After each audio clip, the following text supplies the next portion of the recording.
vais te suivre. Je veux te suivre Jusqu'au bout. Jusqu'au bout. Je vais te suivre. Je veux te suivre Jusqu'au bout. Jusqu'au bout. Je vais te suivre. Je veux te suivre Jusqu'au bout. Jusqu'au bout. Tu es le plus beau, le plus merveilleux. Je te suivre Jusqu'au bout, je te suivrai. Jusqu'au bout. Je marcherai avec toi. Je veux te suivre L'ami fidèle, mon consolateur. Jusqu'au bout. Jusqu'au bout, je te suivrai. Je te Tu me donnes la force de vie, je dis jusqu'au bout. Oh oui, Je veux te suivre jusqu'au bout. Jusqu'au bout. Oh oui, Seigneur. Je veux te suivre Jusqu'au bout. Je vais suivre jusqu'au bout. Je veux te suivre jusqu'au bout. Je veux te suivre. Je veux te suivre Jusqu'au bout. jusqu'au bout. Je vais te suivre. Je veux te suivre jusqu'au bout. Je vais te suivre. Je veux te suivre Dans le bon temps, dans les moments difficiles. jusqu'au bout. Tu me donneras la force de se Je lever. veux te suivre Jusqu'au bout. jusqu'au bout. Je vais te suivre. Je veux te suivre Oh. jusqu'au.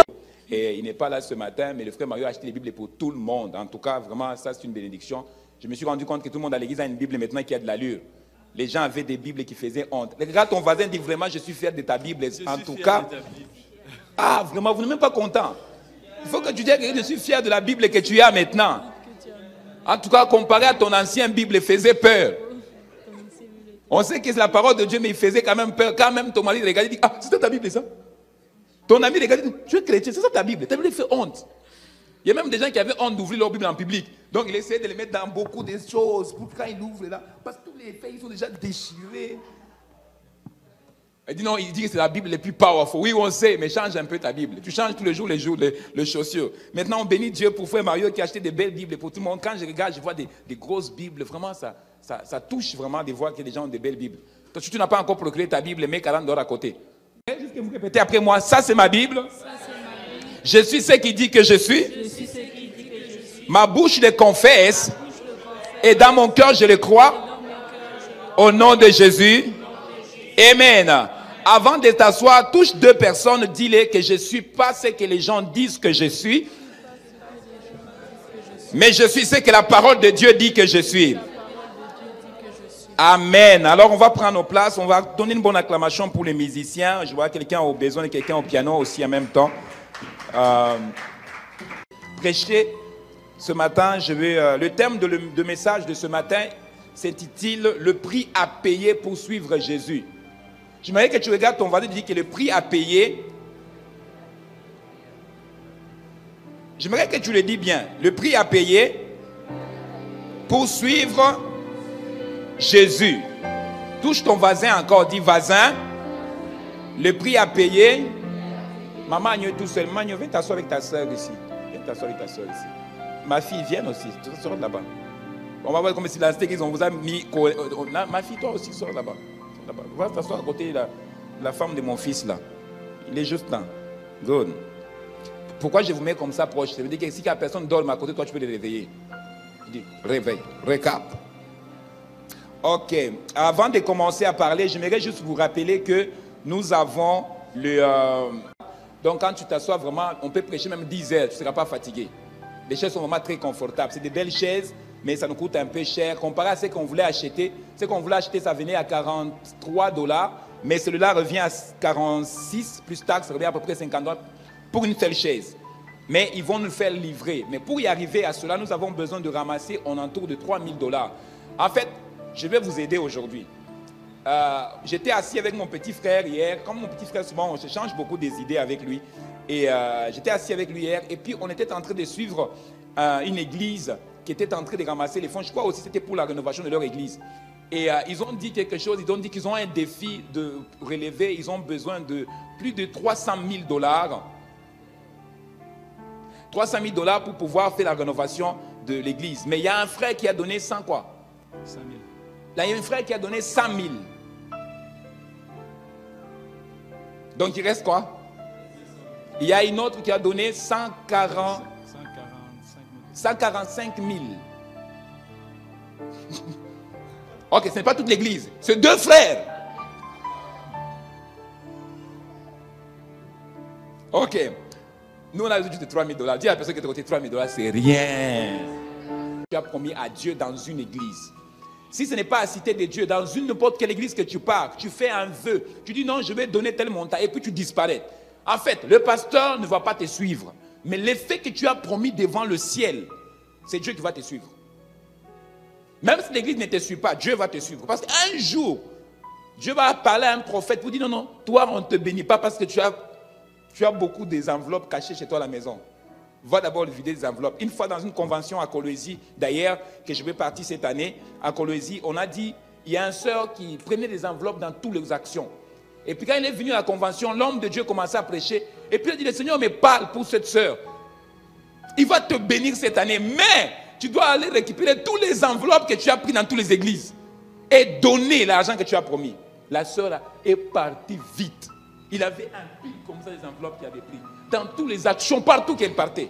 Et puis, il ne accomplissait pas le vœu. La Bible dit, quand tu élèves ta main, tu le promets devant Dieu, tu ne dois pas tarder à te libérer de cette dette.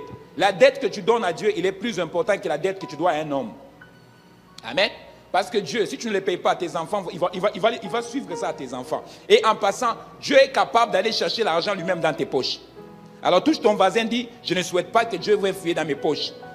Parce que ce n'est pas bon. Donc, après l'église, prenez une bouteille. Nous, j'ai prié pour ça. Il n'y en a pas beaucoup. Ça se peut tu peux en prendre 5 si tu veux. Tu peux en prendre 6. Mais essayons de prendre pour que tout le monde puisse en avoir. Moi, j'en ai pris déjà 2.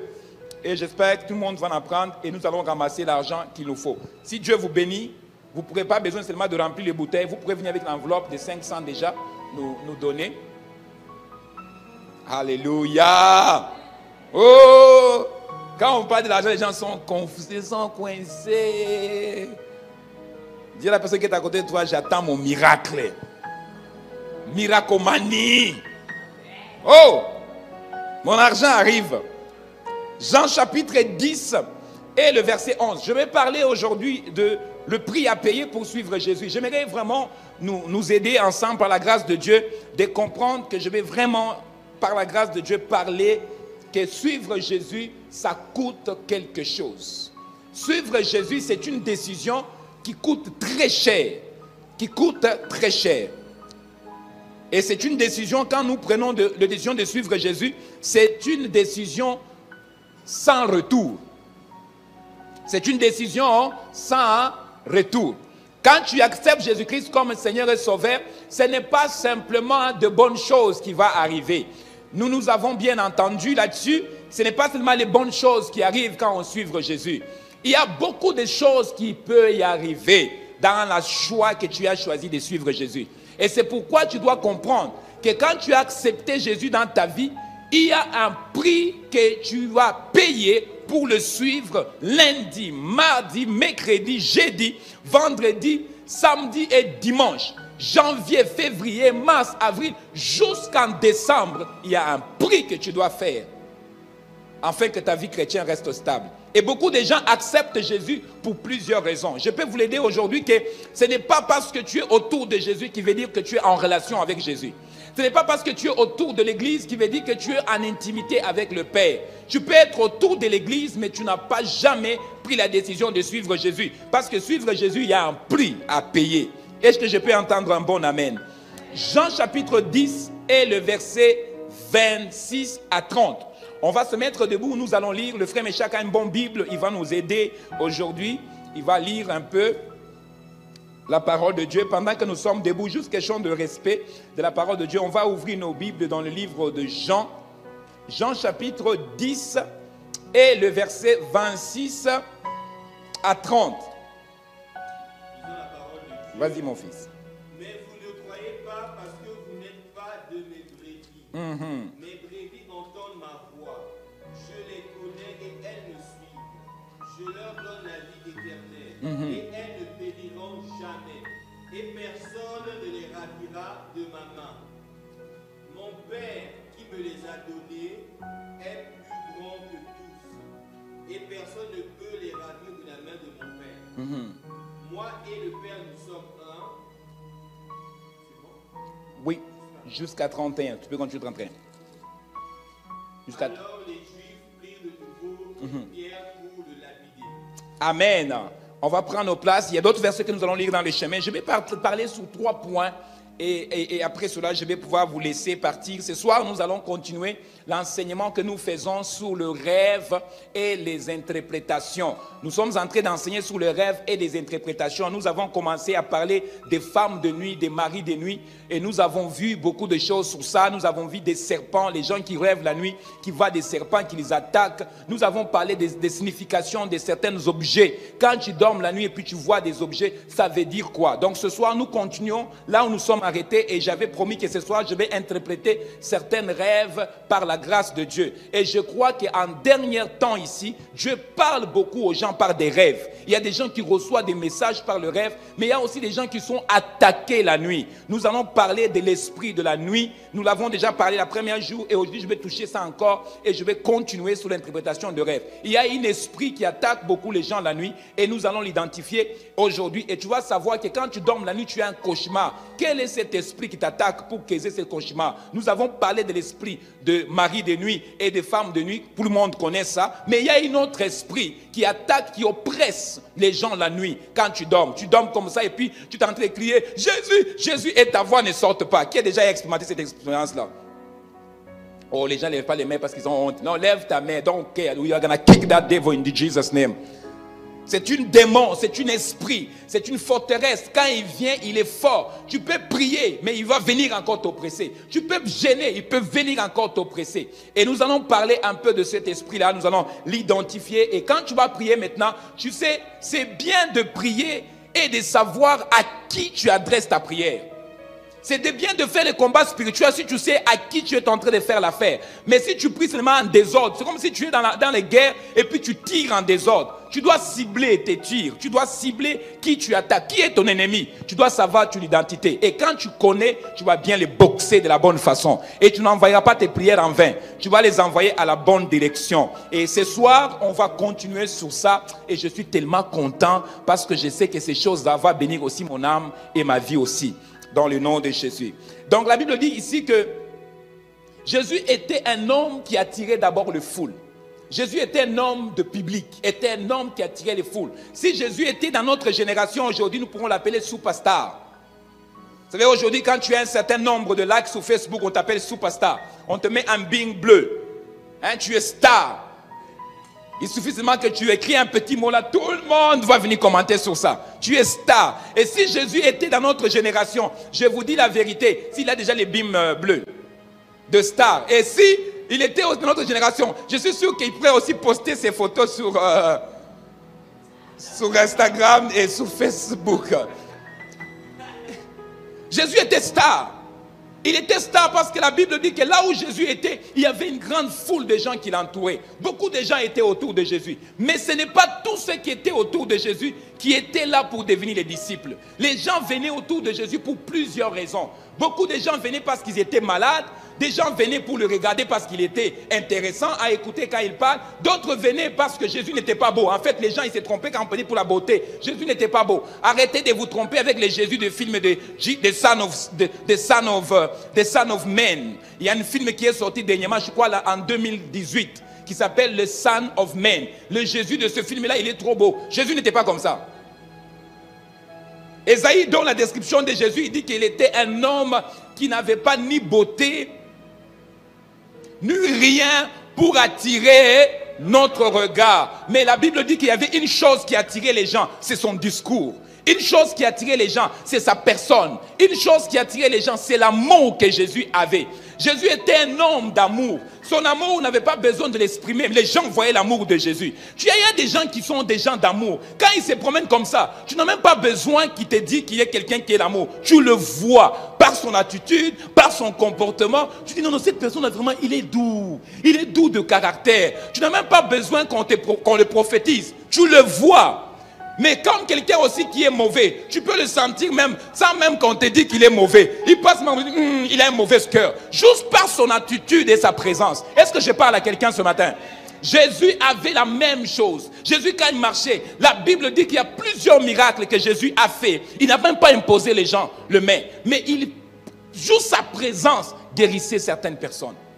Nous l'avons vu plus tard, on dit que la présence de l'ombre de Paul et de Pierre guérissait les malades. Il n'avait pas besoin de les imposer le main pour qu'ils reçoivent la guérison. Et quand chaque fois que Jésus faisait son culte, parce qu'il faisait aussi son culte, lui n'avait pas le micro. Lui n'avait pas le micro pour faire son culte. Il avait juste besoin de se trouver dans une place qui était plus élevée, ou soit à côté de la mer, parce que la mer faisait voyager sa voix le plus loin possible.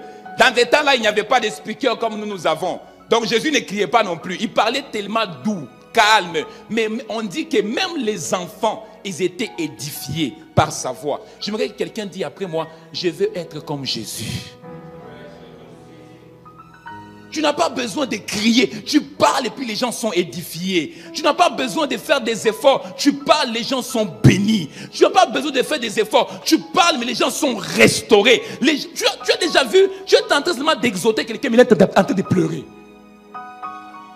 Jésus était quelqu'un qui parlait au point où quand il parle, même les pharisiens, ils disaient quelle école que Jésus a passée pour décoder des choses de la manière que Jésus parlait. Tellement que Jésus était tellement intelligent. Son intelligence était tellement élevée au point où quand il voulait parler, il fallait qu'il descende. Et même quand il descendait, les hommes ne le comprenaient pas. Alors il prenait maintenant, il parlait aux gens en forme de parabole.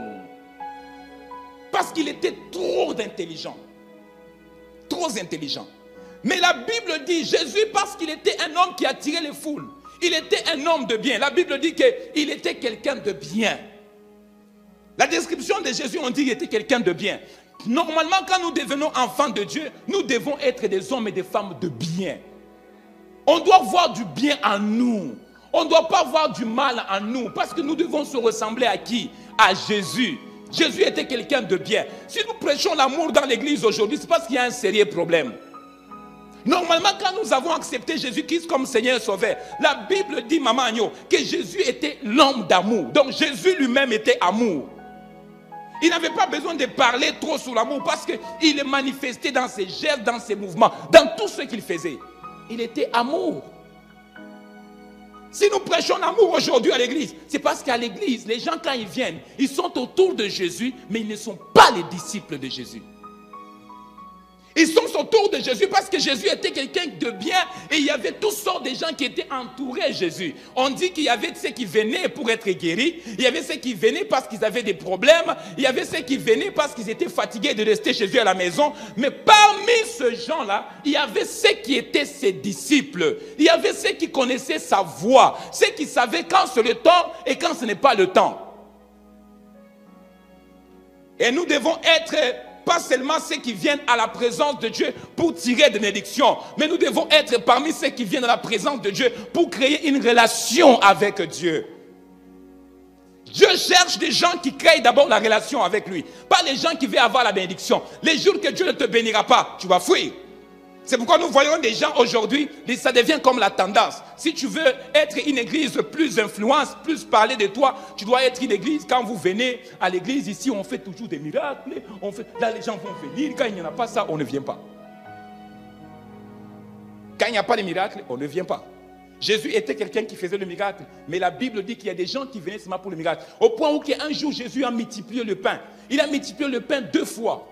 Et la deuxième fois qu'il a multiplié les pains, la Bible dit que Jésus était dans la barque. Dans le livre de Matthieu, il dit qu'il était dans la barque avec ses disciples. Et il commença à se diriger de l'autre côté du Jourdain. Il a vu qu'il y avait un foule extraordinaire qui l'attendait. Et Jésus a dit, tous ces gens-là ne sont pas venus pour la parole. Tous ces gens-là sont venus pour manger les pains. Ils ne sont pas venus pour la parole. Jésus était capable de discerner que les foules qui est venues là, ce n'était pas pour la parole. C'était pour qu'on les multiplie encore quoi? Le pain. C'est pourquoi vous allez remarquer quelqu'un, quand on dit qu'il faut aller à l'église, il ne va pas venir à l'église. Mais quand il faut dire aller à la fête, parce que c'est la fête, il va se rappeler la date de la fête. Il ne peut pas manquer la date. Pourquoi? Parce que c'est la fête. Et quand il arrive à la fête, il s'en fout à l'heure que la fête finit. La plupart de nos fêtes finissent à minuit ou à 1h du matin. On n'est pas pressé de partir. On veut faire plaisir à la personne qui nous a invités. On va danser, on va faire tout jusqu'à 1h du matin. Mais quand on vient à l'église, il rentre seulement à 10h. On commence à réfléchir. Il y a des enfants à garder, il y a ceci, il y a cela. Mais à la fête, on ne pense pas à toutes ces choses. Touche ton voisin et dis, ce message n'est pas... Il n'est pas pour toi. Les gens, ils étaient autour de Jésus, mais ils n'étaient pas les disciples de Jésus. Tu peux être dans l'église, ce n'est pas dit parce que tu es fidèle pendant un certain temps à l'église. Ce n'est pas dit qu'en venant à l'église, tu deviennes disciple de Jésus. Il y a la différence entre venir à l'église et être disciple de Jésus. Quand on est disciple de Jésus, il y a un prix à payer. Et cet prix, ça doit te coûter quelque chose pour suivre Jésus. Si le monde te pose la question, qu'est-ce que tu trouves en venant à l'église? Tu dois dire que toute ma vie, c'est l'église. Tu dois dire toute ma vie, c'est Dieu. Sans Dieu, je suis rien. Si les gens te posent la question, pourquoi tu suis ce Jésus? Parce que tu dis, j'ai tout abandonné pour lui. Je n'ai rien d'autre à perdre que de suivre Jésus. Être disciple, ça les a coûté quelque chose. Ils ne sont pas seulement devenus des disciples parce qu'ils étaient beaux ou qu'ils étaient intelligents, mais ils ont payé le prix pour devenir disciples. La première chose que je vais vous aider avec vous ce matin, suivre Jésus, je vous avertis, il y a un prix à payer pour le suivre. L'apôtre Paul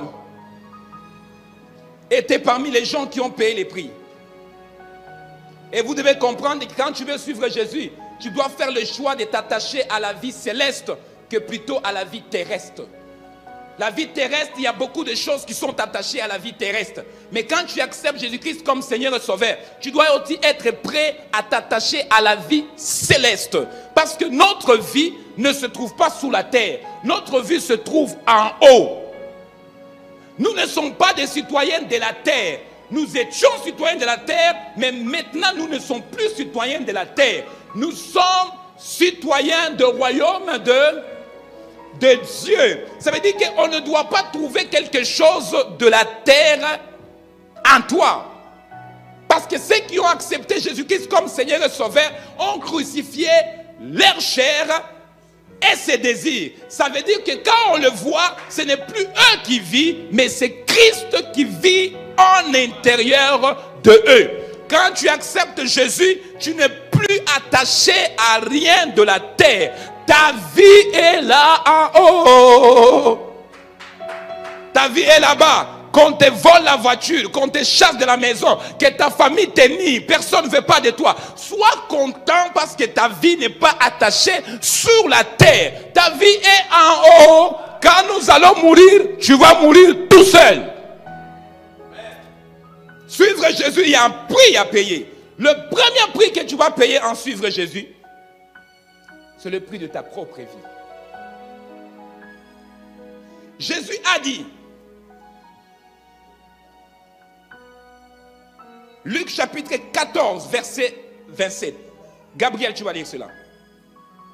Suivre Jésus, ça va te coûter le prix de ta vie. Ça, c'est le premier point.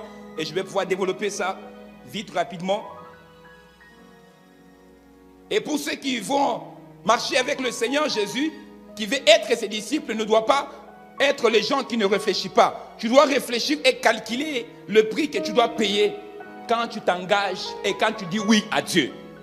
C'est pourquoi on dit aux gens, ne sois pas vite de dire, je vais accepter Jésus. D'abord, tu dois renoncer. Tu dois te repentir. La repentance consiste à dire, je renonce à l'ancienne vie. Je ne veux plus cette vie. Je reconnais que Jésus-Christ est mort à la croix et ressuscité. Il a payé un prix pour moi en première et moi aussi en deuxième. Je dois payer les prix. Et si tu n'as pas calculé, tu dois savoir qu'il y a un prix à payer et le premier prix que tu dois payer, c'est dans ta propre vie. Ta propre vie. Ça, c'est le premier prix que tu dois payer. Luc chapitre 14, verset 27. Lis, mon fils. Et quiconque n'apporte pas sa croix, et ne me suit pas, ne peut être mon disciple. Continue. Car lequel de nous, s'il veut bâtir une tour, ne s'est assis d'abord pour calculer les dépenses et voir s'il a de quoi la terminer. Jésus a dit que celui qui veut me suivre, la première chose qu'il doit faire, c'est de faire quoi? Il doit se charger de sa croix et ensuite,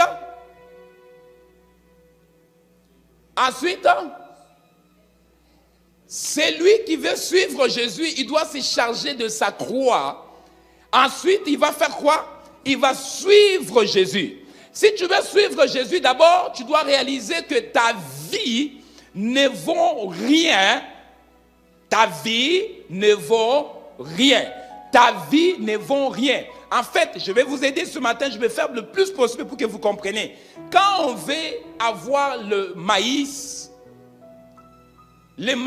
doit d'abord commencer par mourir.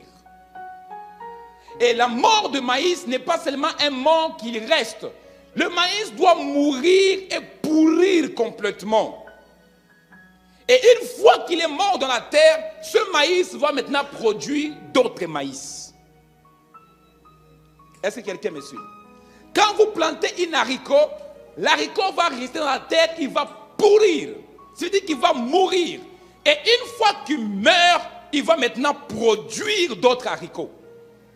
Jésus a dit que celui qui veut me suivre, il doit d'abord renoncer à lui-même. Et ensuite, se charger de sa croix. Il n'a pas dit se charger de ma croix. Jésus a déjà pris sa croix. Maintenant, toi, tu dois maintenant te charger de ta propre croix. Le problème est là.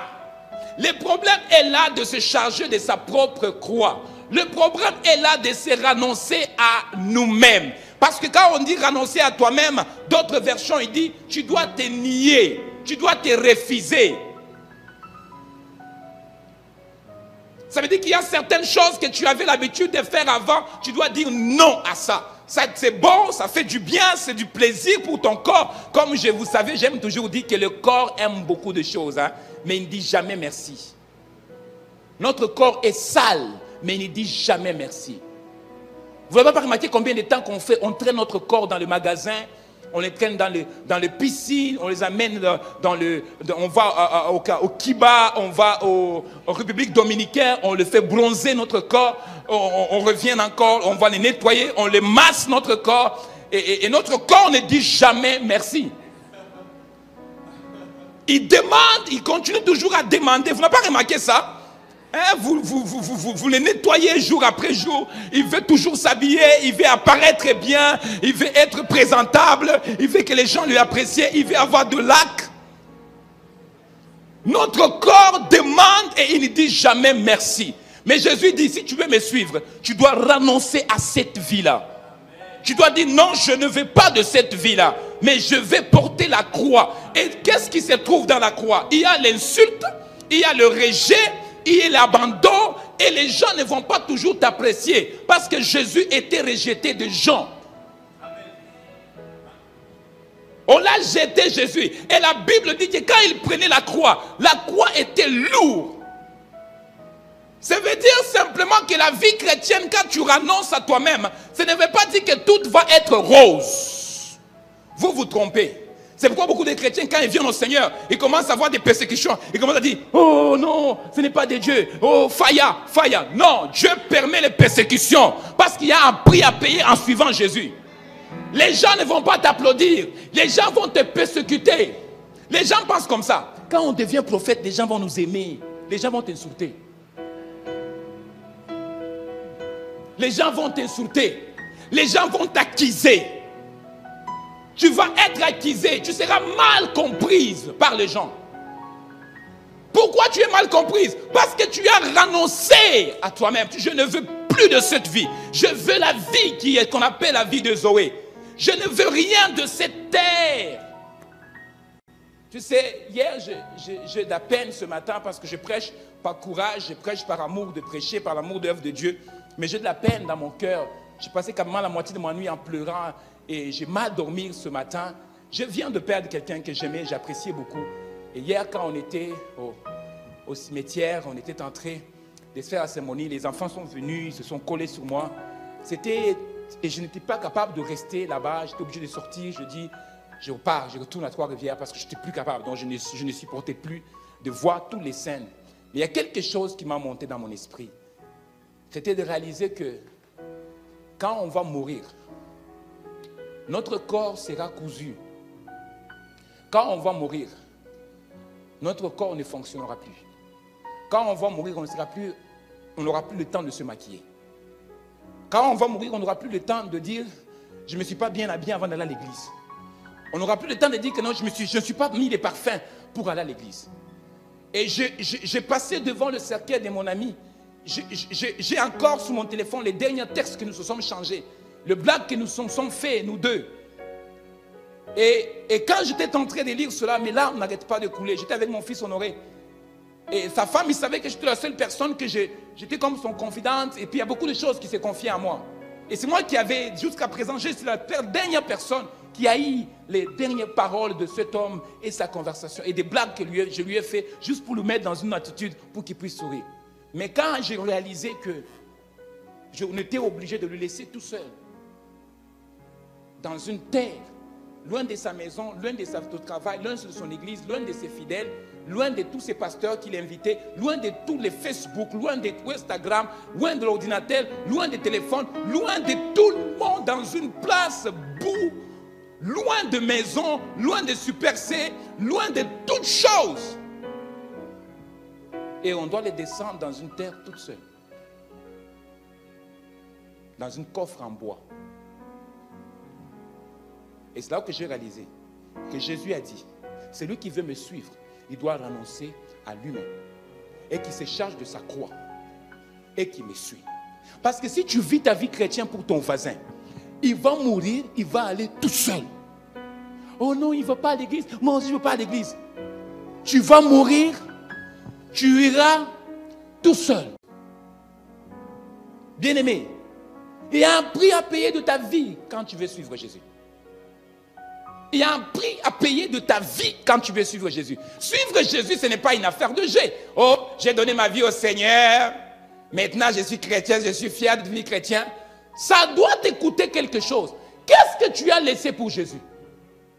Qu'est-ce que tu as abandonné? Tu as encore pris pas ton petite bouteille de bière. Tu ne peux pas le lâcher. Qu'est-ce que tu as laissé pour Jésus? C'est pourquoi aujourd'hui, c'est difficile pour un homme riche d'aller au ciel. Pourquoi? Parce que tu es attaché à ton vélo, à ta maison, viens à la prière. Je n'ai pas le temps, tu aimes ta cuisine, tu es devant ta cuisine. Je te promets, depuis que tu as acheté la nouvelle cuisine là, que c'est juste des plats qui s'aliment, tu es juste devant ta cuisine, tu fais de tours et de tours, tu reviens encore, toujours devant ta cuisine. Tu nettoies, il y a un petit tache, tu frottes encore, oh, je vais garder ça bien, je ne veux pas que ça se brise. Quand tu vas mourir, ça va se briser. On ne peut pas t'apporter dans le cercueil avec ta belle Mercedes, avec ton valise. Il y a des gens dans cette église, quand tu regardes leur garde-robe, you run. Garde-robe est rempli, on a poussé et on rentre encore des choses. Et quand on lui dit, vends tes habits, donne l'argent aux pauvres. Il dit, non, j'ai travaillé fort pour les avoir. J'ai mis beaucoup mon effort. Mais si tu n'as pas appris à réaliser que ta vie ne t'appartient pas, ta vie appartient à Dieu, tu dois renoncer à cette vie et dire, je vais prendre ma croix et je vais le suivre. Touche ton voisin et dis que ce message est très bon, mais il n'est pas pour toi. La deuxième chose, le deuxième prix qui va t'écouter, suivre Jésus, ça va t'écouter le prix de tes biens. Suivre Jésus, ça va t'écouter le prix de tes... La Bible dit que ceux qui vont perdre les choses ici sur la terre, pour mon nom, pas seulement que je vais les donner ici, mais je vais aussi les donner dans le ciel. Je vais poser la question à quelqu'un une fois, depuis que tu as connu Jésus-Christ, c'est quel genre d'offrande que tu as fait qui a bougé ton cœur? Il dit, ah, moi, l'offrande, je ne me rappelle pas. Hein? Donc toi, tu es chrétien, tout ce que tu connais de Dieu, c'est juste bénédiction, bénédiction, bénédiction. Mais c'est quand tu as aussi donné quelque chose à Dieu qui t'a coûté cher. La chrétienté, ça devient seulement donne-moi, coupe-moi Dieu, coupe-moi. Et quand Dieu ne te donne pas, tu es fâché contre Dieu, tu fais des crises, tu fais comme un bébé là, tu ne veux plus venir à l'église, tu ne veux pas venir prier parce que Dieu ne t'a pas béni. Bébé, gros bébé, là. Tu sais, sur Netflix, il y a un film qui s'appelle Baby Boss. Moi, j'aime le film de dessin animé. Il y a beaucoup de bébés dans ce film. Il y a un bébé qui s'appelle Baby Boss. Lui, c'est un bébé de solutions. Et toutes les solutions pour des bébés dans les quartiers. Malheureusement, à l'église, on a trop de bébés là. Pourquoi tu ne peux pas prier? Oh, Dieu ne m'a pas répondu. Pourquoi Dieu n'a pas écouté ma prière? Ça fait plus de 2 mois que j'ai pris pour ce travail. J'attendais la réponse de Dieu. Bébé là. 2 mois, Dieu ne t'a pas donné de travail. Et tu es fâché contre Dieu. 2 mois parce que Dieu n'a pas répondu pour l'homme que tu voulais marier. Et tu es fâché. Tu ne veux pas venir prier parce que Dieu ne t'a pas donné la bonne réponse. Bébé là. Dieu ne s'occupe pas de tes caprices. Il veut voir quel prix que tu payes pour le suivre. Quel bien que tu mets en jeu pour son nom. Tu n'es pas capable de donner ton $10, mais tu lui donnes ça à McDo tous les jours. Et puis McDo, il les mange et puis il te dit, thank you. Tu n'es pas capable de dire, je vais donner à Dieu une offrande. Je vais voir des gens qui sont fous pour Dieu. Il n'est pas attaché à rien de ces matériels. En Zambie, on était entré une fois de prier à l'église et c'était les temps d'offrande. Il y avait un frère sa famille habitait au Canada, je crois aux États-Unis. On l'avait envoyé $100 américains pour payer ses études. Mais dans ce temps-là, $100 était beaucoup. Et ce frère-là venait à l'église, mais en venant à l'église, il est passé par Western Union, il a récupéré l'argent et il l'a mis dans ses poches. Je parle de $100 américains. Et puis il avait déjà des projets sur ces $100 pour payer des histoires, donc il avait des grands projets. Et quand il est arrivé au veillées de prière, il a mis l'argent. Vous savez, dans l'église, il y a des chrétiens. Ça, c'est toujours des chrétiens qui font ça. Des chrétiens, leurs mains ont des yeux. Leurs mains ont des yeux. Donc, il arrive à la maison, il divise. Il sait $10 va ici, $5 va ici. Donc, quand on dit offrande, il sait là-bas, $5 il met. Il sait que les $10 est ici. Donc, ses mains, même s'il y a beaucoup de billets de 20, 30, sa main va fouiller. Il va détecter les billets de 10, là il va sortir dans ses poches, c'est de $10 qui va sortir. Alors le frère arrive à l'église, c'était le temps d'offrande. Par la grâce de Dieu, je vais m'en sortir. Mais écoutez-moi bien, le monsieur arrive à l'église, avec les $100. Mais il a mis $100 ici, et puis l'argent du Zambie à l'autre côté. Quand il arrive le temps d'offrande, vous savez, le message était tellement fort, et le pasteur dit c'est le temps d'offrande. Vous savez ce qu'il a fait? Il n'a pas pris l'autre argent, il a pris les $100. Et puis il est venu donner à l'église. Et pour l'église, c'est quand même un miracle de voir un billet de $100. Je suis sûr que c'était une bénédiction pour le pasteur. $100. Mais le frère part, l'église finit, le frère part en partant à la maison, il s'est rendu compte qu'il a donné $100 à l'église. Le frère retourne à l'église, va voir le pasteur. Il dit, pasteur, dans vos comptabilités là, vous n'avez pas remarqué qu'il y avait un billet qui était un peu une couleur différente de tous les billets. Ce billet, ça m'appartient. Le pasteur dit oui, mais tu as donné au Seigneur. Il dit non, en fait, vous ne comprenez pas. Cet argent-là, vous devez me donner. C'est cela que je voulais donner à Dieu. Alors le pasteur dit non, frère, quand tu mets l'argent dans les paniers, on ne le reprend pas. Vous savez, il y a des chrétiens qui faisaient ça au début. J'ai interdit les gens. Il y a des gens qui venaient avec $10 et puis ils regardaient dans les paniers s'il y a l'échange. Et puis met $, et puis cherche l'échange dans les paniers. Au Canada, à Trois-Rivières, Tu viens à l'église avec 50 $ et tu veux avoir 40 $ d'échange dans les paniers. My God! Dans les paniers. Et puis tu es sérieux pendant qu'on chante. Avec Dieu, nous ferons des exploits. Et puis tu rentres le 50 et tu attends pour retirer les 20. Les paniers n'est pas les guichets machines. Et ce monsieur a donné les 100 $.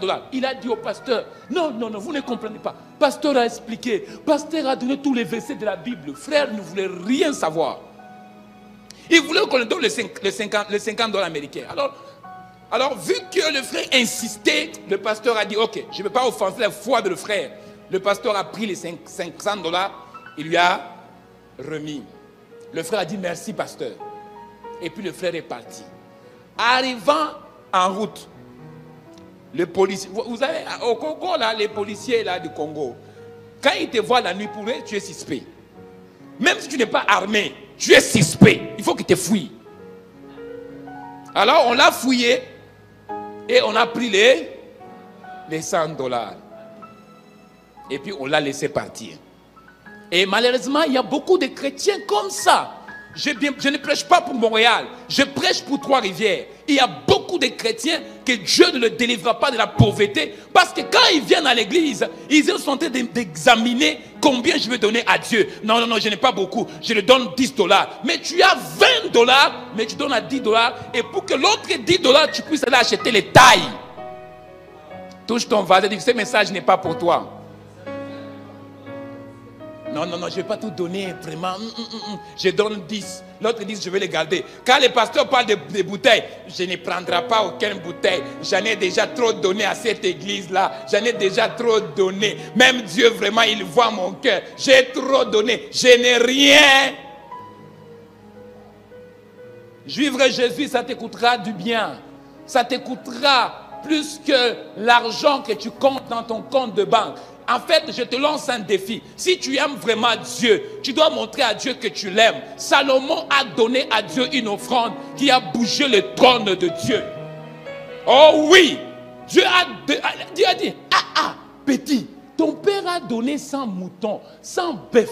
Salomon a dit, papa a donné 100 moutons? Il dit oui. Quand il a donné, mon trône a été un peu secoué. Salomon a dit, ok, maintenant moi je vais les secouer fois triple. Ça ne s'est jamais fait dans l'histoire d'Israël. Un roi qui tue 1000 bœufs pour les sacrifices. En fait, je vais vous aider. Dans les temps de l'ancien temps, le bœuf coûtait cher. Parce que le bœuf faisait partie de la richesse que les gens avaient dans le temps. Donc, donner 1000 bœufs à l'église, c'est quasiment une ferme, mon cher.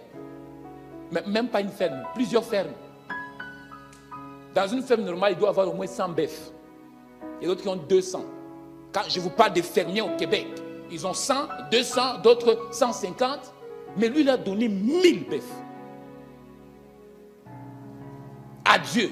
Et quand Dieu a vu ça, il a dit, hey, Salomon, on doit parler dans la nuit. Je veux venir te visiter la nuit. Et la nuit, Dieu dit, Salomon, qu'est-ce que tu veux que je fasse pour toi? Parce que l'offrande, juste l'offrande, il me met dans une... Je ne peux pas te donner. Qu'est-ce que tu veux? Je prie que Dieu te pose cette question. Pour ton offrande. Que Dieu vienne te visiter et puis te dire, Pierre, qu'est-ce que tu veux que je te donne? Écoute-moi bien. Si un pasteur te pose cette question, tu vas regarder les pasteurs d'abord.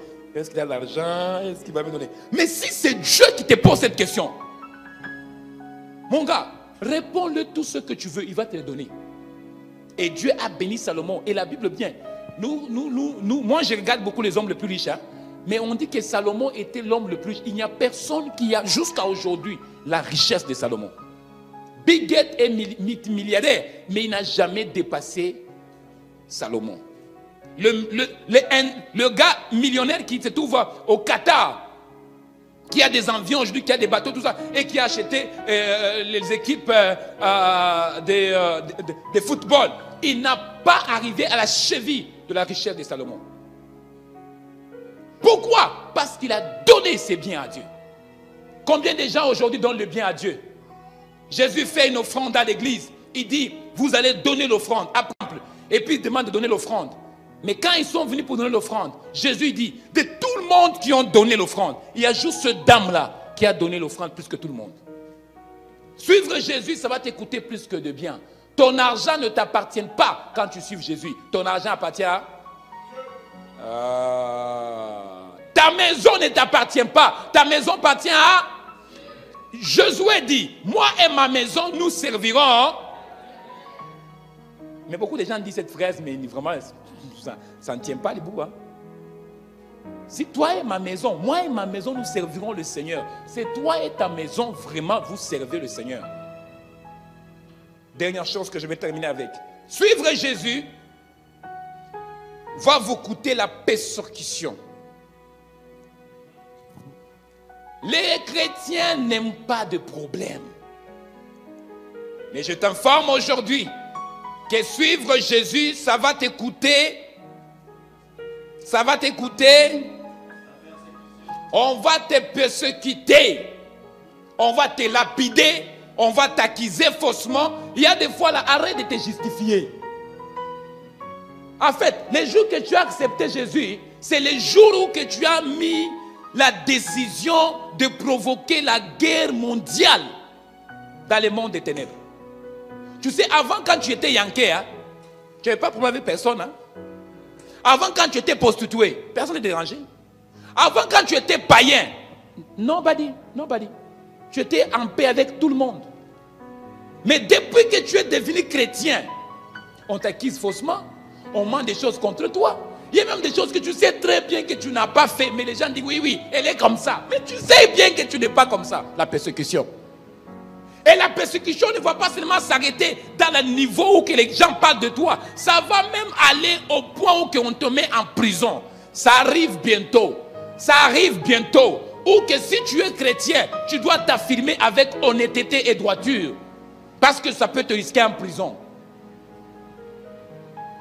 Tu dis que tu es chrétien. On dit que tu es chrétien, oui, on coupe le main.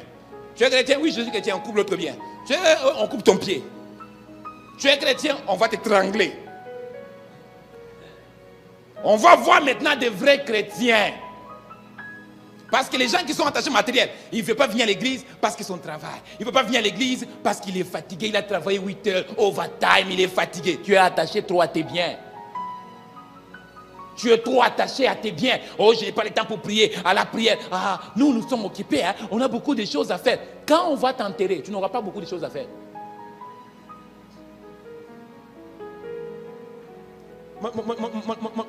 Mon ami était les personnes qui ont parti les plus grandes associations qui aujourd'hui influencent dans le quartier de Saint-Michel à Montréal. Ce sont les gens qui ont aidé la plupart des migrants à avoir des loyers à Montréal. Il a aidé beaucoup. Il a aidé plus de 100 familles qui sont venues et il a aidé plus de 2500 étudiants qui sont venus, qui n'avaient pas papa, maman, pour pouvoir s'intégrer, pour avoir des scholarships, pour pouvoir étudier dans la ville de Montréal. Il a fait des bonnes choses. Il a aidé beaucoup de familles. Il y avait beaucoup de gens qui sont passés là, qui ont fait des témoignages, qui ont dit tout ce qu'il a fait pour eux. Il y a des gens qui n'étaient pas, qui étaient stériles, qui ont enfanté. Des gens qui étaient sourds et qui ont entendu. Il y a beaucoup de témoignages qui ont passé. Les gens ont parlé. C'est beau. Mais à la fin, ils ont pleuré, ils sont partis. Il est resté tout seul. Nous sommes pleureux, nous sommes partis. Il est resté tout seul, loin de tout le monde. C'est comme ça que toi aussi, ça va venir. Mais si tu es attaché à tes biens et que tu ne veux pas comprendre que suivre Jésus, ça va t'écouter tes biens. C'était quand la dernière fois tu as dit à l'église que non, j'aimerais que la prière se passe chez moi à la maison. Tu as peur que les gens, quand ils vont venir chez toi à la maison, ils vont détruire tes assiettes. Tu as peur que les gens viennent chez toi à la maison, ils vont salir ton plancher. Tu as peur que les gens viennent chez toi à la maison, ils vont manger toute la nourriture qui est dans la frigidaire. Mais tu oublies aussi que quand les gens viennent manger chez toi, c'est une bénédiction. Parce qu'il faut qu'ils mangent pour que Dieu te donne encore. Il faut qu'ils mangent tout ce que tu as. En fait, tu dois provoquer la bénédiction. Si les gens ne viennent pas chez toi, invite-les par force. Même donner même du jus, par force. Provoque la bénédiction. Abraham a provoqué la bénédiction. Vous savez qu'est-ce qu'il a fait? Il a servi les anges du lait. Dans le temps, il n'y avait pas de jus. Il a donné du lait.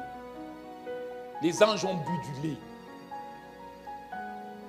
Mais toi, tu dis que tu n'as rien. Invite-les. Même. Ne dis pas que je ne vais pas prendre personne dans ma voiture. Ils vont salir mes chaises. Je ne vais pas prendre personne dans ma voiture. Il va déchirer mes chaises. ta voiture ne va pas t'amener ni part. Ça va rester dans le stationnement, quelqu'un d'autre va l'utiliser. Ta voiture que tu ne veux pas transporter personne. Parce que oh, ma voiture, c'est nouveau, c'est neuf, c'est la dernière cri, c'est une Bugatti. Je ne veux pas que quelqu'un monte et vous ne connaissez pas les chaises. Hein. Oh, juste nettoyer les chaises, ça coûte cher. Une fois, j'ai appelé quelqu'un, j'ai dit, dépanne-moi et la voiture et puis tout ça. J'ai dit, on peut t'écouter 80 000 $, ça peut t'écouter même 100 000 $. Mais je te l'assure tout de suite ce matin que c'est les matériels que ça va rester sur la terre. Et il n'y a personne qu'on va l'enterrer avec une Bugatti ou Audi. Si la sœur monte dans ta voiture et puis salit la voiture, you will clean it. Ce n'est pas la fin du monde, tu vas les nettoyer.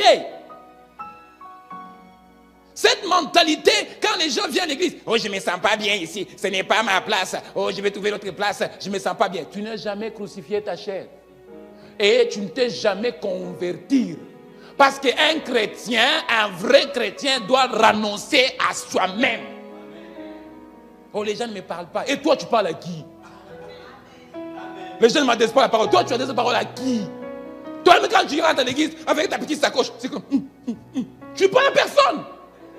Tu rentres et tu sors. Et puis tu dis, dans cette église, vraiment, il n'y a pas de l'amour, hein? Il n'y a pas de la fraternité. Tout le monde dans un petit groupe. Tout le monde dans des...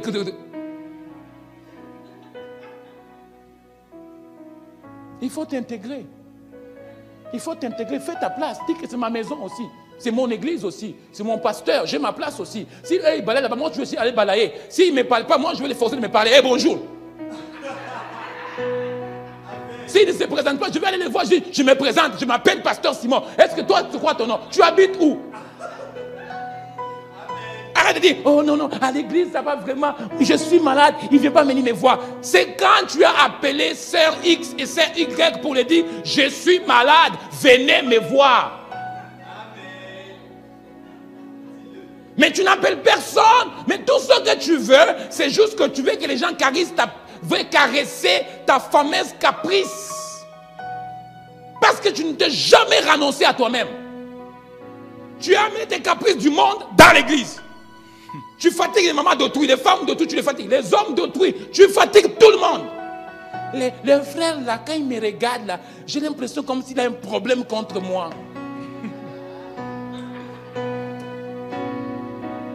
Donc les frères à l'église vont maintenant marcher comme ça. Parce qu'en te regardant, ils ont des problèmes.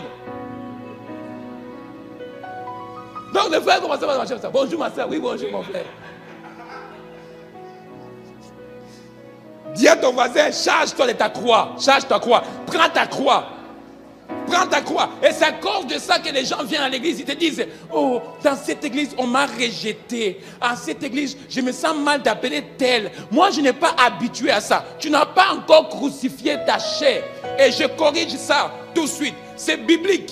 Jésus a dit, tu dois renoncer à toi-même. Qui veut dire simplement qu'il y a des choses que tu aimes, que les autres font pour toi.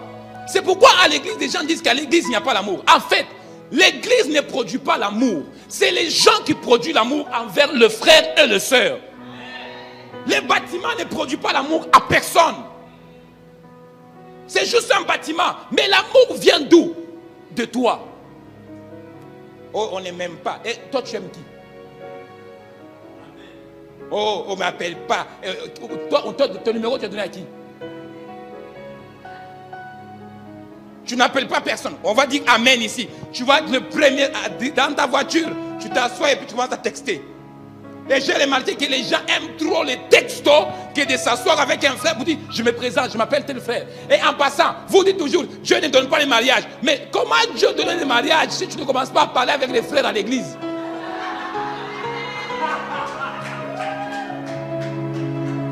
Oh, les frères là ils sont mauvais et tout. Peut-être c'est ton mari. Peut-être c'est ta femme. Tu ne peux pas les savoir.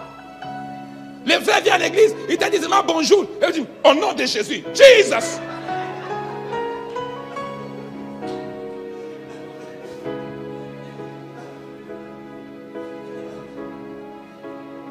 Suivre Jésus, ça doit te coûter un prix. Il y a un prix que tu dois payer pour suivre Jésus. Ne dois pas penser que suivre Jésus, c'est facile. Les gens viennent, ils disent que, oh non, moi j'ai la difficulté de m'intégrer dans l'église de noirs. C'est difficile, vraiment. C'est vraiment difficile. C'est vraiment difficile pour un noir de s'intégrer dans l'église des blancs. C'est vraiment difficile. Tu n'es pas encore délivré. Tu n'es pas encore délivré. Parce que tu aimes encore ta chair.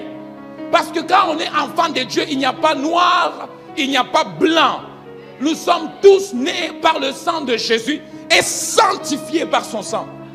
Alors quand tu viens dans l'église de blanc, tu ne dois pas te dire que hey, je suis noir. Non, il ne m'aime pas. Non, dis je suis enfant de Dieu. Si il ne te salue pas, va voir le voir et puis dis je m'appelle telle personne. Hein? J'habite à côté. Donc, au cas où si tu viens, si tu le fais une fois, tu le fais 2 fois, il va dire c'est quoi, il est après moi ou quoi? Il va changer son attitude. Avant que tu viennes il va venir vers toi. Il va dire bonjour ma soeur. Oh, tu as brisé en barrière. Arrête déjà d'attendre que tout le monde t'appelle. Oh, moi dans cette église-là, il y a quelqu'un qui m'a dit c'est l'église des noirs. Et j'ai peur des noirs.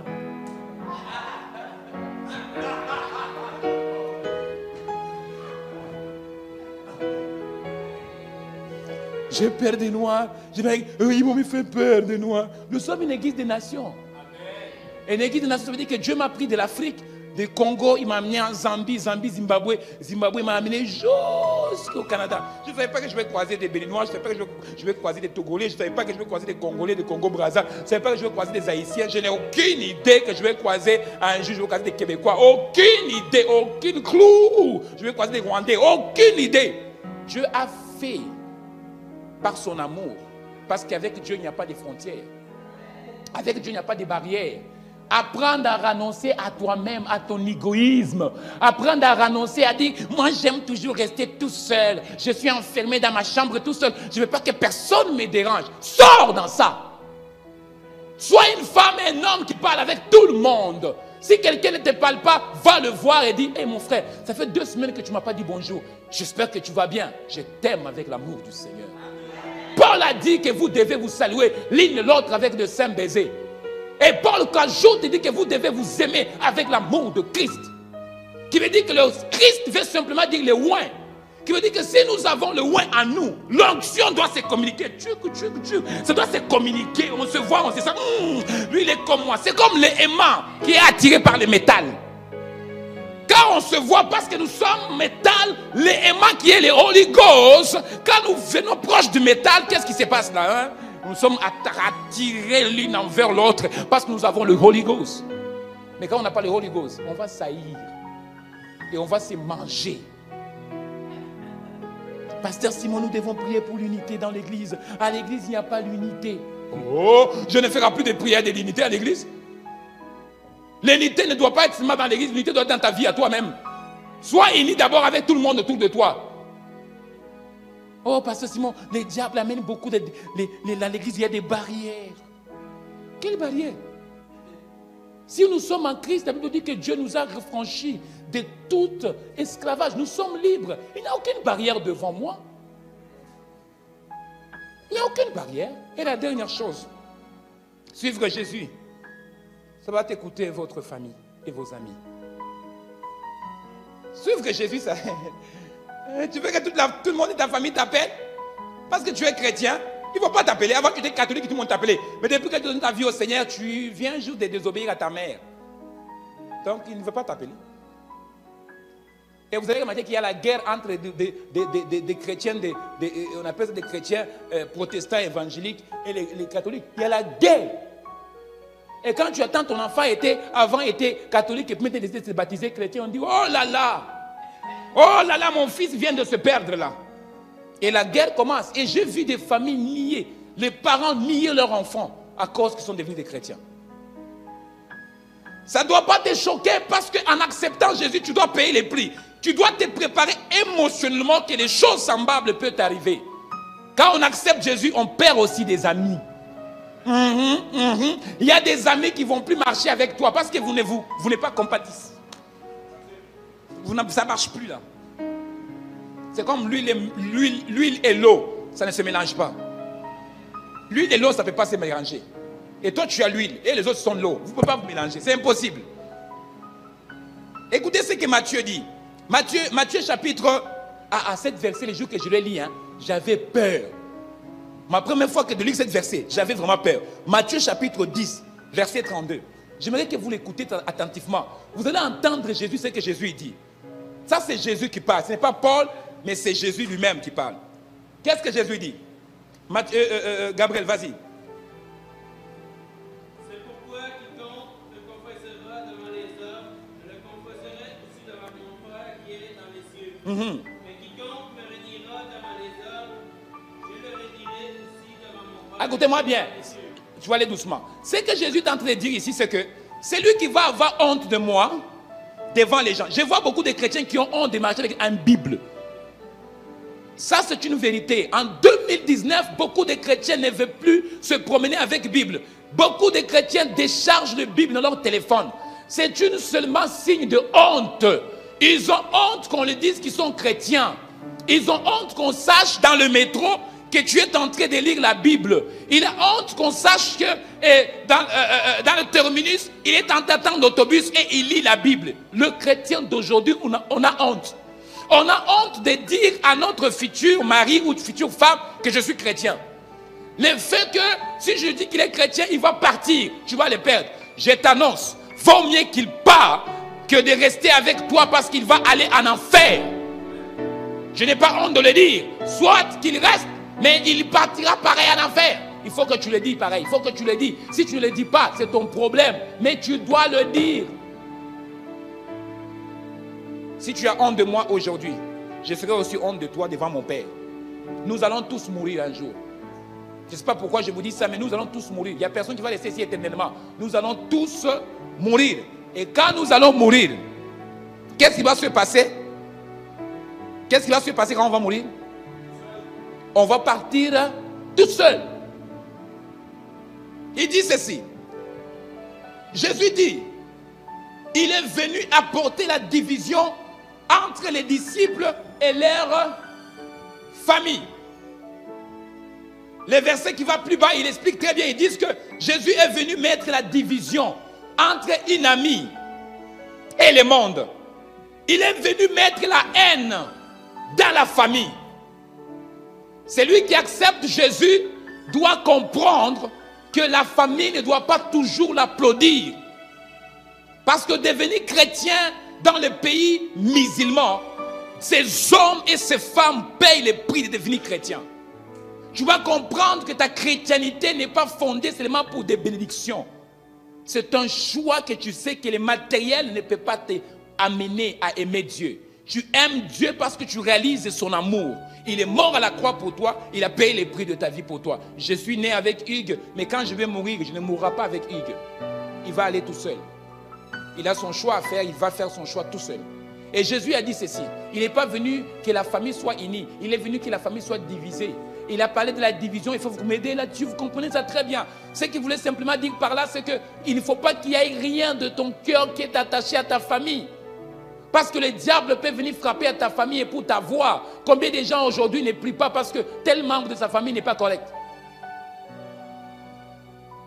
Quand tu fais ton choix, reste ferme dans ton choix. Et quand tu te présentes pour parler, parle pas par sentiment, parle par amour. Il est venu diviser des amis. Il y a des amis que tu es toujours accroché par. Il y a des gens qui ont des amis. Moi, j'ai fermé mes histoires de comptes bizarres, compliqués. Tu as 700 amis sur Facebook. Est-ce que tu te connais? Hein? Tu as 800 amis sur Facebook. Mais est-ce qu'il te connaît? Est-ce qu'il te parle? Et tu passes ton temps seulement à les postuler ce que tu as mangé, où tu es, avec qui tu parles, ta journée, comment tu as fait. Il y a des gens qui ont fait des Facebook comme leur vie. Instagram, il doit se réveiller le matin. Moi, je ne comprends pas cette mentalité où tu dois filmer ta nourriture. Tu manges des poissons salés. Ça va aider qui? Ça va édifier qui? Tu es là, tu filmes les poissons salés. Aujourd'hui, nous avons mangé. J'ai fait la bonne cuisine. Ça bénit qui? Ça édifie qui? Il y a des gens qui ne mangent pas. Tu ne sais pas? Il y a des gens qui n'ont même pas un bonbon. Il y a des gens qui manquent même pas, ils n'ont même pas de sauce. Mais toi, tu filmes tes sandwichs de McDo pour montrer au monde sur Instagram que tu es parti au McDo. Tu es parti au bâton rouge. C'est ta première fois d'aller au bâton rouge. Maintenant, tu veux montrer à tout le monde que tu étais au bâton rouge. Ça bénit qui? Tu as acheté les chaussures Gucci. Là, tu mets ta photo pour dire c'est le vrai Gucci que j'ai acheté. Ça va bénir qui? Suivre Jésus, ça va t'écouter les prix de tes amis. Les amis que tu as, est-ce que c'est des amis qui t'aident? Il ne faut pas juste s'accrocher à des amis. Il y a des gens qui aiment s'accrocher à des amis. C'est mon ami, c'est mon ami. Et ça fait longtemps qu'on se connaît, mais il est païen. Toi, tu as pris la décision de suivre Jésus. Et la décision de suivre Jésus, il est personnel. Il a dit, je suis venu mettre la différence entre deux amis. Je suis venu séparer, mettre la haine dans une seule famille. Ça veut dire simplement que Jésus voulait que nous puissions dire à tout le monde que ma préférence, c'est Jésus. Mon choix, c'est Jésus.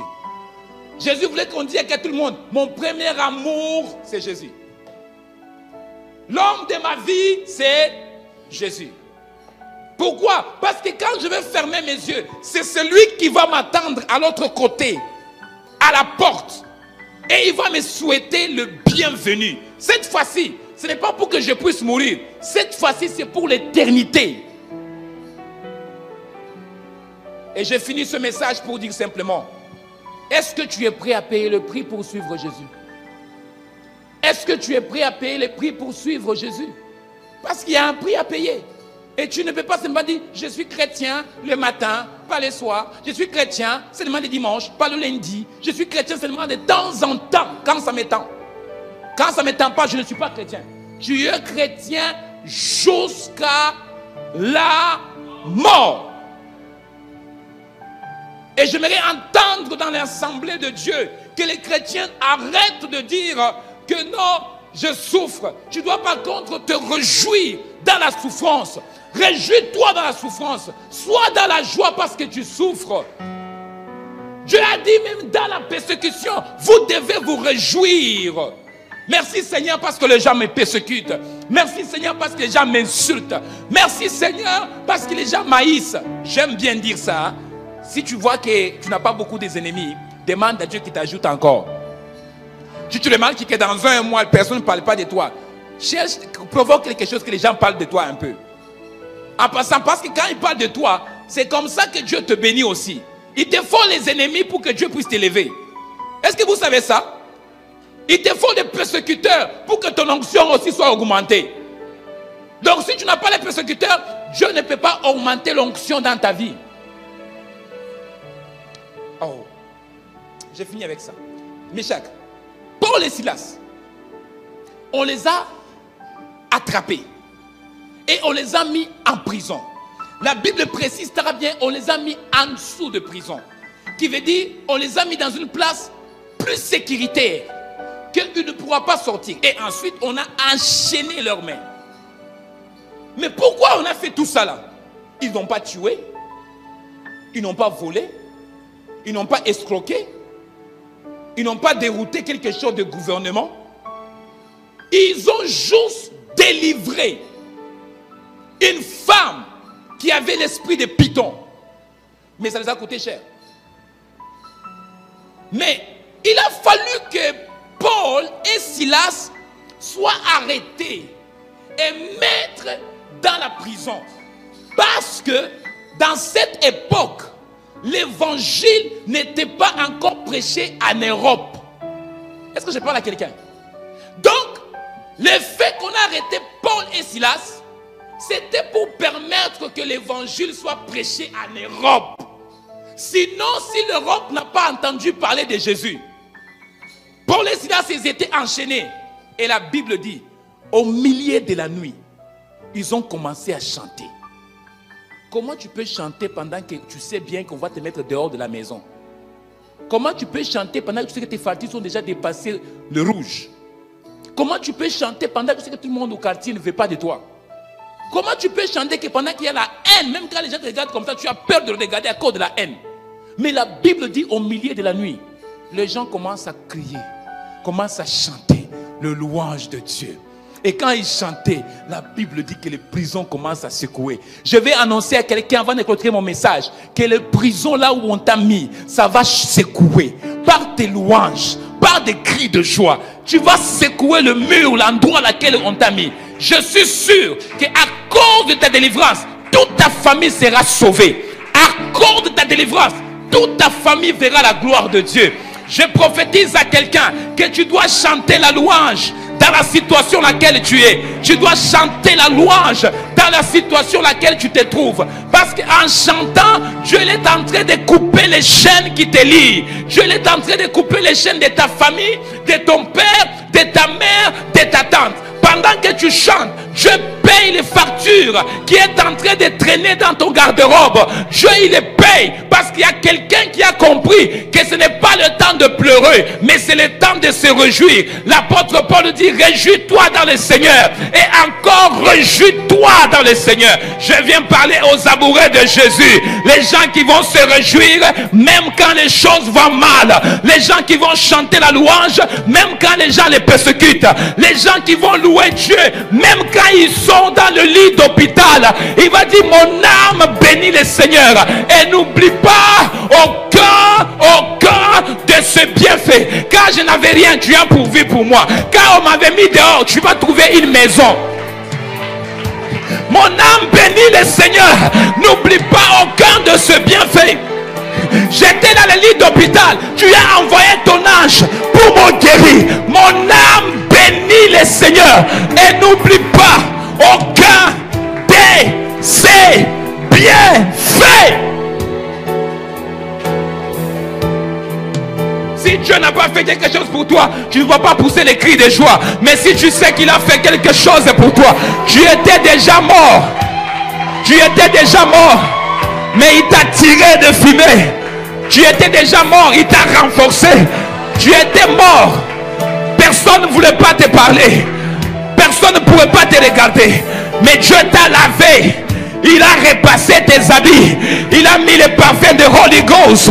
Maintenant quand tu marches, tu es une femme respectueuse. Quand tu marches, tu es un homme de valeur. Tu peux mettre un veste. Est-ce que je parle à quelqu'un ce matin? Jésus a payé le prix pour ta vie. Il a payé. Si lui il a payé ce prix, j'annonce à quelqu'un que les chaînes qui a bloqué ta maison va tomber par tes louanges. Va tomber par tes louanges. Je suis appelé de Dieu. Je parle à ta destinée. Que les chaînes qui a bloqué ta maison va tomber par ta louange. Pas par la louange de l'église, mais la louange qui sort de tes lèvres. David dit ceci. Il dit, même quand je marche dans la vallée,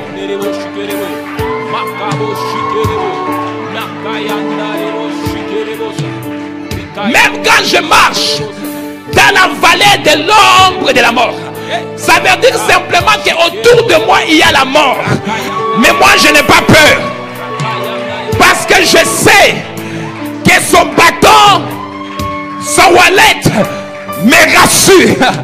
Je parle à quelqu'un que le bâton de Dieu il est en train de t'assurer.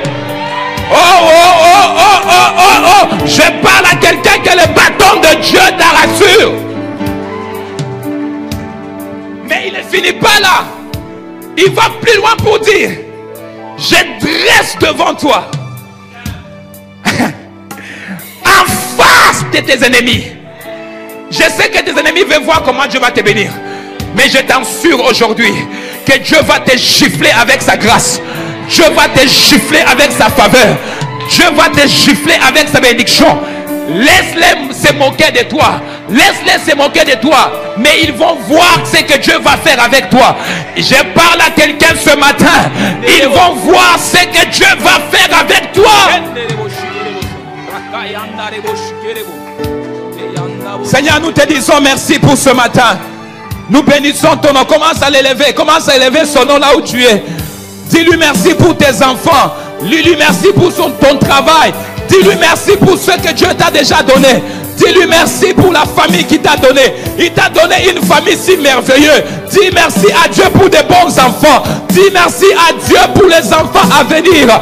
Bénis-lui déjà. Bénis-lui. Oh, merci Seigneur Jésus. Merci pour ta grâce. Merci pour ton amour. Ton amour est si grand pour moi. Ton amour est si grand pour moi. Oh, oh, oh. Tu m'as tellement aimé. Ton amour est si grand pour moi. Ton amour est si grand pour moi. Oh. Merci pour mes enfants qui sont là. Merci pour l'église. Merci pour ma famille. Merci pour les choses que tu fais pour moi, Seigneur. Ton amour est si grand pour moi. Oh. Tu as tellement fait pour moi, Seigneur Jésus. Merci, Père. Bénis-les, bénis-les. J'aimerais vous voir debout. J'aimerais que tu te lèves là où tu es. Lève tes mains vers le Seigneur et commence à le bénir. Je ne sais pas la situation qui t'a amené ce matin. Mais je sais que ta vie est liée. Il y a des chaînes autour de ta vie. Ton mariage ne va pas bien. Il y a des chaînes autour de ta mariage. Mais il y a Adonai. Dis simplement que tu dois me louer. Loue-moi pour cette situation. Je change l'eau en vin. C'est moi qui change l'eau en vin. Il va mettre un vin nouveau dans ta maison. Il va mettre un vin nouveau dans ton couple. Il va mettre un vin nouveau dans ton foyer. Il va te restaurer. Il va mettre un vin nouveau dans ta famille. Les chaînes, ils sont en train de tomber.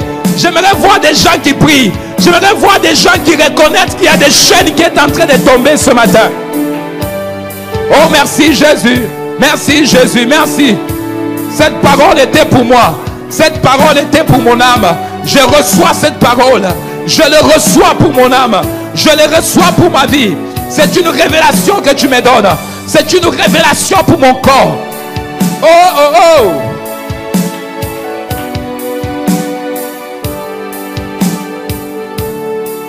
Merci Seigneur.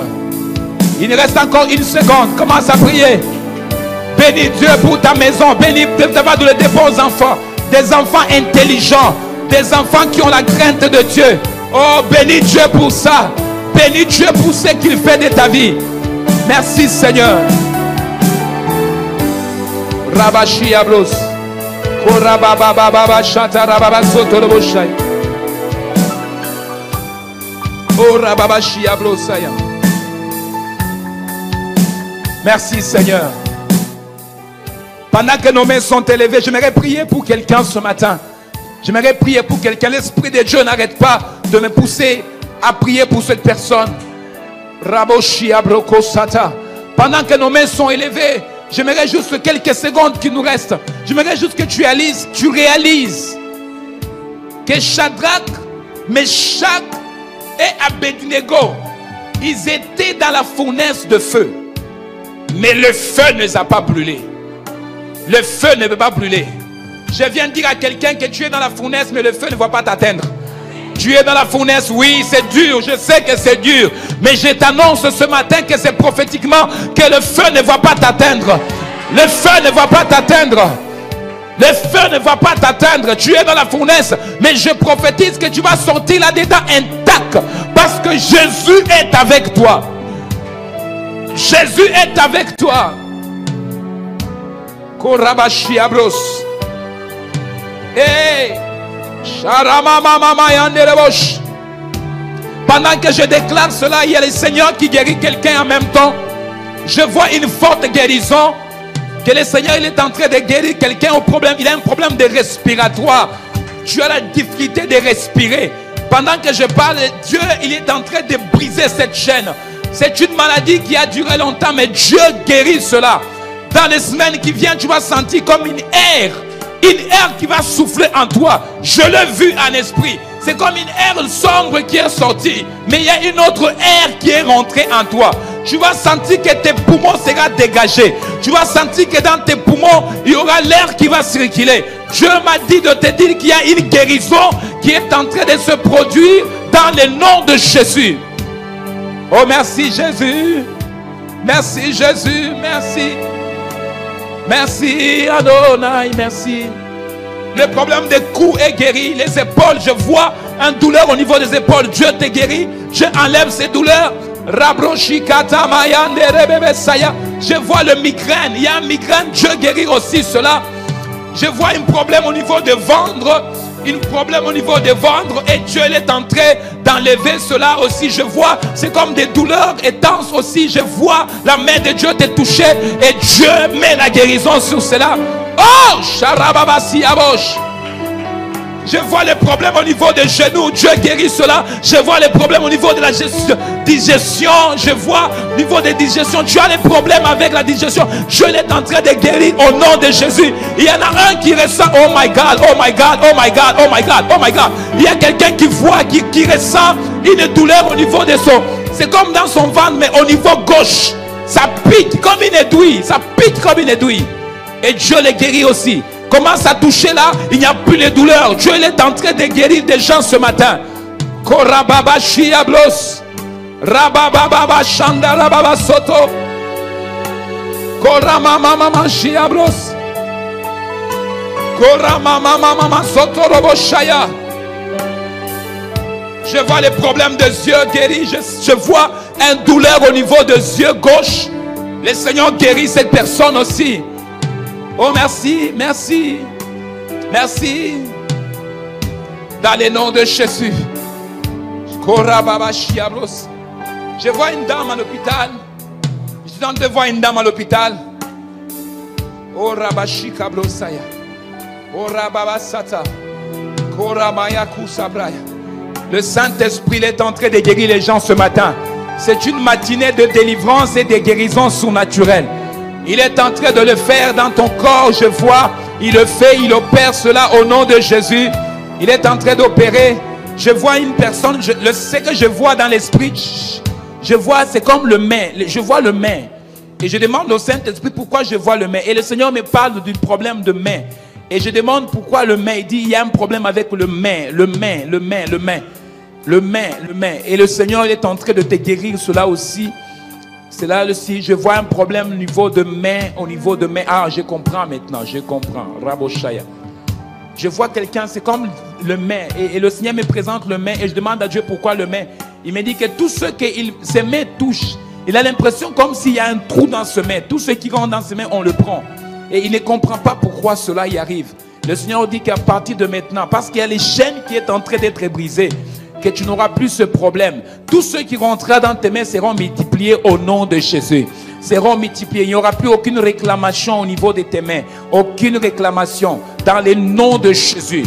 Dans le nom de Jésus. Celui-là qui le reçoit cela. C'est la restauration que Dieu est en train de faire pour ta famille aussi, mais aussi pour toi-même. Dans le nom de Jésus, que j'ai ainsi prié avec action de grâce. Oh merci Père. Merci. Merci. Dieu te restaure. Dieu te stabilise pour ce matin. Il te donne une nouvelle direction. Merci Jésus. Merci Jésus. Si tu reçois ta guérison, si tu le reçois, problème de respiratoire, problème de douleur, problème de... Je sens comme une voix d'affection. Que le Seigneur te touche. Que le Seigneur te touche. Que le Seigneur te touche aussi ce matin. In the mighty name of Jesus. In the mighty name of Jesus. Touche 3 personnes dans la salle et dis, tu es béni. Tu es béni. Touche 3 personnes et dis-les que tu es béni.